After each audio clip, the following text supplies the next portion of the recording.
Baik, sebelumnya Assalamualaikum warahmatullahi wabarakatuh. Perkenalkan nama saya Setri Budi Utomo, NPM 21491 dari kelas manajemen MBI 21 gabungan. Baik, di sini saya akan menjelaskan tentang apa sih itu pengantar ilmu pendidikan.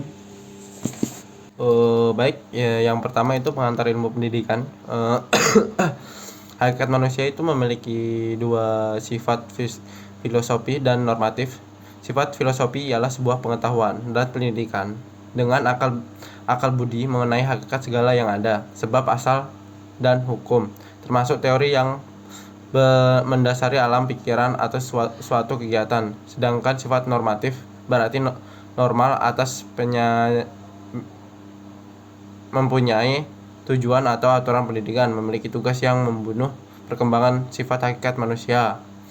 Hakikat manusia itu bisa diartikan sebagai ciri ciri karakteristik yang secara persepsi dapat membedakan manusia dari hewan. Hakikat manusia adalah individu yang memiliki sifat nosional yang bertanggung jawab atas tingkah laku internal dan sosial. Wujud dari sifat hakikat manusia terdiri dari kemampuan penyadaran diri, kemampuan interaksi, kata hati, kemampuan bertanggung jawab, moral, ras, kebebasan, kesediaan, melaksanakan kewajiban dan menyadari hak, kemampuan menghayati kebahagiaan. Dan dimensi hakikat manusia terdiri dari manusia individual, dimensi sosialisasi, dimensi kesulitan, dimensi keberagaman, serta pada pengembangan hakikat manusia itu memiliki beberapa pengembangan utuh dan tidak utuh.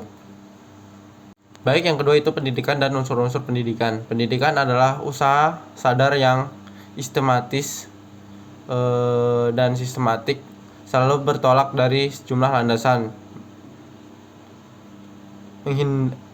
mengindahkan sejumlah asal-asal tertentu. Pendidikan seperti sifat sasaran yaitu manusia mengandung banyak aspek yang sifatnya sangat kompleks. Tujuan dan proses dari pendidikan sendiri ialah membuat gambar tentang nilai-nilai yang unik, luhur, pantas, benar, dan indah dan kehidupan. Proses pendidikan merupakan kegiatan mobilisasi segenap komponen pendidikan oleh pendidik tertera kepada pencapaian tujuan pendidikan dengan dorongan belajar seperti hayat itu terjadi karena dirasakan sebagai kebutuhan. Setiap orang butuh untuk mempertahankan hidup dan kehidupannya dalam menghadapi dorongan-dorongan dari dalam dan tentang alam sekitar. Ketiga itu landasan dan asas-asas pendidikan serta penerapannya. Landasan sisiologi mempelajari berbagai tindakan sosial yang menjelam dan realistis sosial. Kegiatan pendidikan merupakan suatu proses interaksi antara dua individu, bahkan dua generasi, yang membutuhkan generasi muda.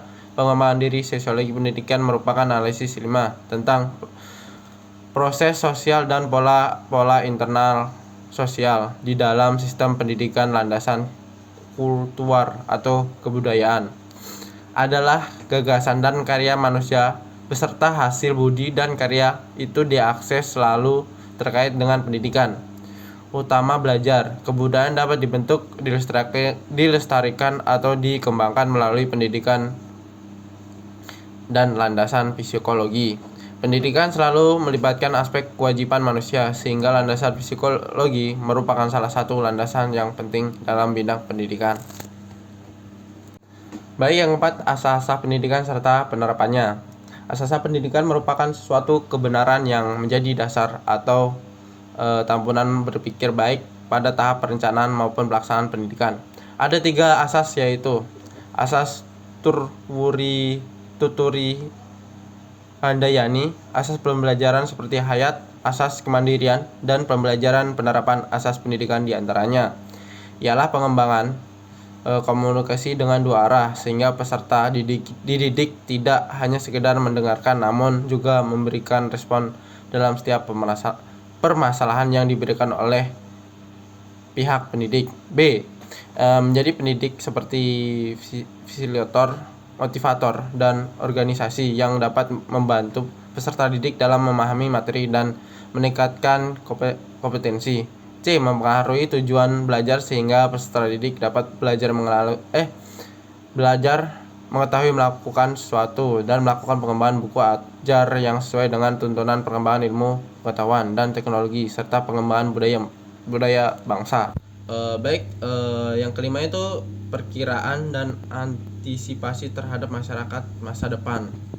Pendidikan selalu berlangsung dalam satu latar masyarakat dan kebudayaan tertentu. Demikian pula di Indonesia, pendidikan nasional dilaksanakan berdasarkan latar masyarakat dan kebudayaan Indonesia. Ada 4 bidang kekuatan globalisasi yang paling kuat, yang di bidang iptek yang mengalami perkembangan yang semakin dipercepat, utamanya dengan pengembangan berbagai teknologi canggih seperti komputer dan satelit. Di bidang ekonomi yang mengarahkan ke ekonomi regional dan ekonomi global tanpa mengenai batas negara.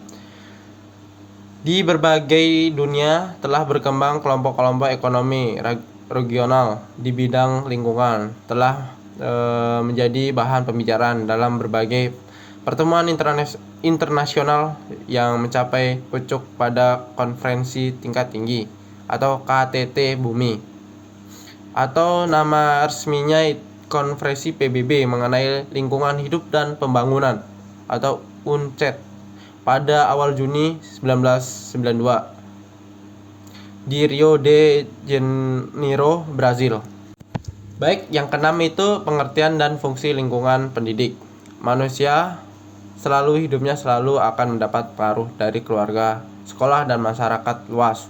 Seperti diketahui, setiap bayi manusia dilahirkan dalam lingkungan keluarga tertentu, yang merupakan lingkungan pendidik terpenting sampai mulai masuk TK. Oleh karena itu, keluarga sering dipandang sebagai lingkungan pendidik pertama dan utama. Makin bertambah usia manusia, peran sekolah dan masyarakat luas semakin penting. Namun peran keluarga tidak terputus.